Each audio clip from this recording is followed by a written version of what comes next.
If you are visiting Walt Disney World's Magic Kingdom this year, there are several secrets within the park that you should know about before you go. Even if you're a seasoned veteran, there may be some secrets in here that you don't know about. Stay tuned! If you are new to the channel, please be sure to subscribe and hit the notification bell in order to stay up to date on the latest in Disney World videos.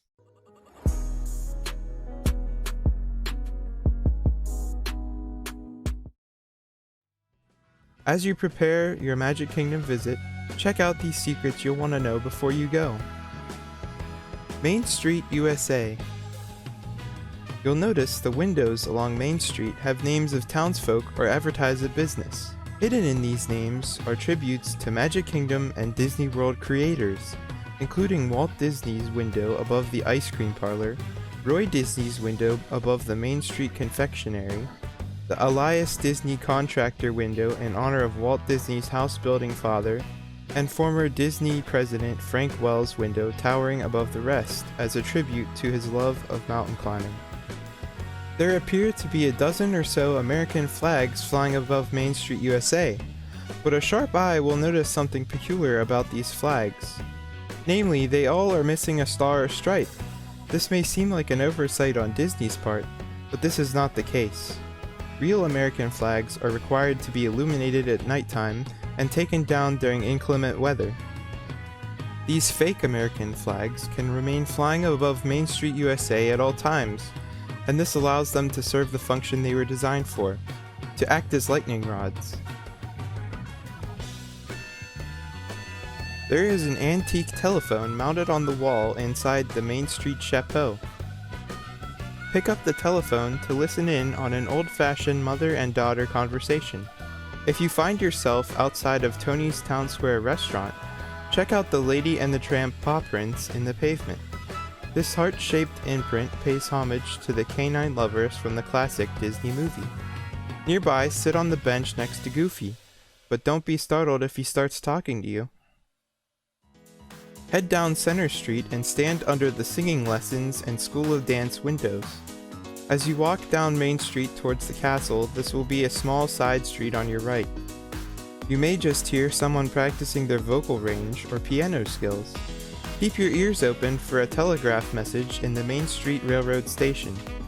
What you are listening to is actually the Morse code version of Walt Disney's July 17, 1955 opening day speech at Disneyland. Adventureland. One of the chanting tribesmen along the banks of the Jungle Cruise says, "I love disco." The thatched roofs along the Jungle Cruise may look authentic, but Disney used metal, not straw, to construct those roofs. Beware of the large camel statue behind the Magic Carpets of Aladdin sign. He has a habit of spitting on guests walking by. There are two large camels at the attraction, both of which are from an old parade called Aladdin's Royal Caravan, which ran from December 21, 1992 to August 27, 1995.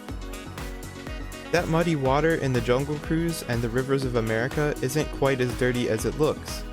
Disney uses a biodegradable dye to give the water that murky appearance. Each scene of the Jungle Cruise was inspired by the True Life adventure film series, a series of 14 documentaries shot between 1948 and 1960 by Walt Disney himself. The 1951 movie African Queen also provided inspiration. Disneyland was the first Disney park to open the Jungle Cruise. Magic Kingdom, Tokyo Disneyland, and Hong Kong Disneyland all have slight variations of this original Disneyland attraction. In the queue for Jungle Cruise, you may hear the PA system playing the Jungle News on Congo's KB Go. One of the songs on rotation is You're the Top by Cole Porter. Listen closely to the lyrics and you will hear a Mickey Mouse reference. After passing the Cambodian temple on the Jungle Cruise, look for an aging well on the left-hand side. There is a hidden Minnie Mouse profile in one of the wall's worn-away areas. Two skeletons are playing chess next to the queue for Pirates of the Caribbean. They have died because the game is at a stalemate and neither one can ever win. One of the highlights of the Pirates of the Caribbean attraction is a thrilling drop before the final stage of the ride. Many guests don't realize that this drop was added to the ride because of a design issue.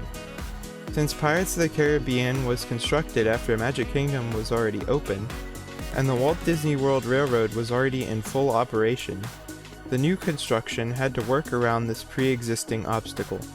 For Pirates of the Caribbean to pass beneath the railroad tracks, Disney had to create this drop.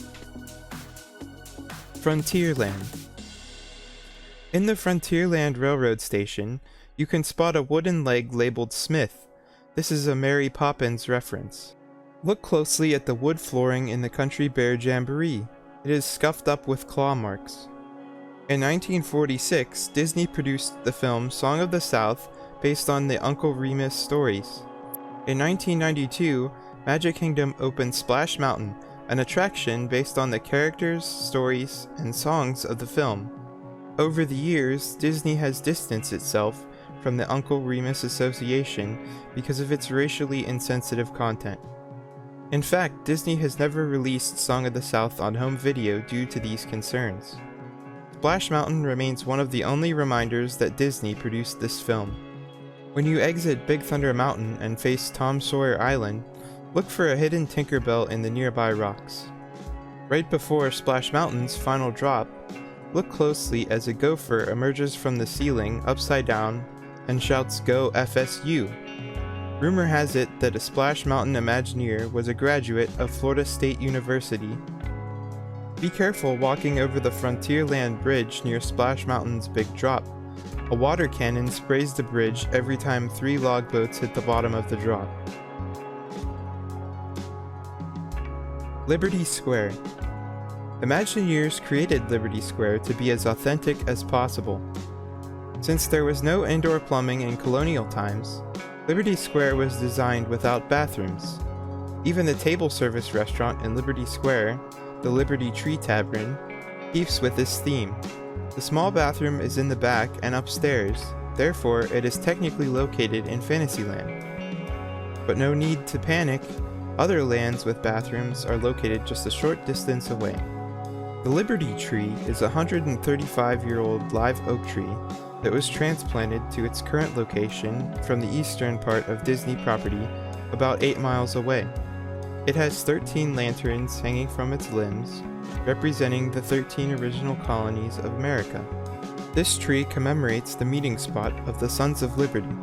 In keeping with the historical details of colonial times, Imagineers incorporated a brown stream flowing down the middle of the streets of Liberty Square. Before indoor plumbing existed, colonists would dump their household waste into the streets, so the stream represents a river of waste often seen during early American times.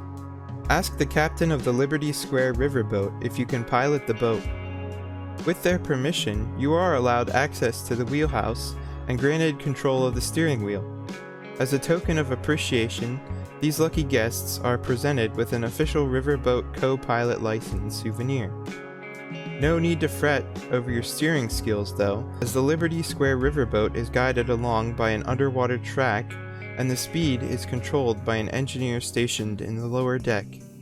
You may notice Liberty Square's buildings have sagging shutters. During Revolutionary War times, England ceased shipping metal to America because they were afraid that the colonists would use it for ammunition. As a way around this, colonists began removing their metal shutter hinges to melt down into bullets.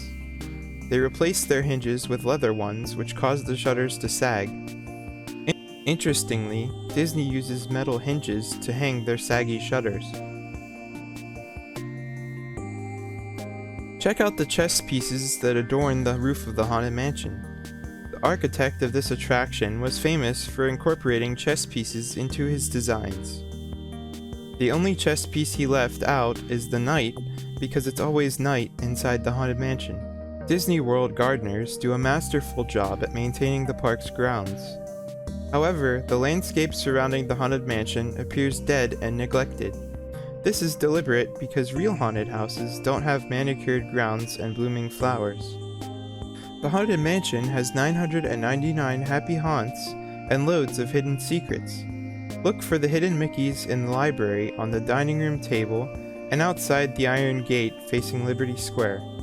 There is also a hidden Tinkerbell and broken panes of glass over the coffin. Listen to the music inside the Haunted Mansion. It may sound like different songs are playing in each room, but that is not the case. Grim Grinning Ghosts is the only song playing, just set to different tempos, vocal arrangements, and instruments. During the ballroom scene at Haunted Mansion, the old woman sitting in the rocking chair may look familiar. That's because she is an animatronic duplicate made from the Carousel of Progress grandmother. In the attic scene, there are 5 wedding photos of one bride with 5 different grooms. Each successive portrait shows her wearing an additional string of pearls, chronicling her order of marriages and murders. Stop by the pet cemetery just before the exit of the Haunted Mansion. One of the tombstones pays tribute to the late Mr. Toad of Mr. Toad's Wild Ride fame. The attraction, which opened in 1955, was replaced by the Many Adventures of Winnie the Pooh in 1998. Fantasyland. There was a lot of controversy when the Many Adventures of Winnie the Pooh replaced Mr. Toad's Wild Ride in 1998. To commemorate the changing of hands, Imagineers hung a framed picture of Mr. Toad handing a deed to Owl in the entrance of Owl's house at the beginning of the ride. The bronze partner statue depicts Walt Disney and Mickey Mouse holding hands. The ring on Walt's finger in the statue was purchased by Walt's wife, Lillian Disney, for him during a trip to Ireland. With 90 horses, the Prince Charming Regal Carousel is the largest carousel in North America. But there is only one horse with a golden ribbon on its tail. That's Cinderella's favorite horse, the Royal Stallion. The Royal Stallion was given to Cinderella by her father as a young girl. See if you can spot it. When you were in Sir Mickey's gift shop, look towards the ceiling. See if you can spot the hidden Willie the Giant from Disney's Mickey and the Beanstalk peering down at you. During the finale sequence of It's a Small World, glance over the 3 large screens. The attraction now displays the current names of riders and a personalized goodbye message as guests pass by. How does Disney know who is on each boat? Data from the riders' magic bands is uploaded to the attraction's computer system. Cinderella Castle is 189 feet tall and has a total of 27 towers. During construction, Imagineers used forced perspective, which is a technique to create the illusion that the structure is taller than it actually is. If you look closely, the bricks on Cinderella's castle get smaller the higher up they are. Tucked away inside Cinderella Castle is the secret royal suite. This suite was originally constructed as an oasis for Walt Disney and his family. These days, the royal suite is only available to a select group of special guests and lucky contest winners. It's even off limits to the Keys of the Kingdom tour. There are a few Magic Kingdom secrets behind Cinderella Castle. The first is the magical sword in the stone. Give the sword a pull and see if you become the next King of England. Many fail, but sometimes the most unlikely person succeeds. Nearby, look for Cinderella's fountain. Bend over to the fountain and look up to the statue of Cinderella. The crown featured on the back of the wall sits perfectly atop Cinderella's head. Look for the mosaic farthest from the entrance of Cinderella Castle walkthrough.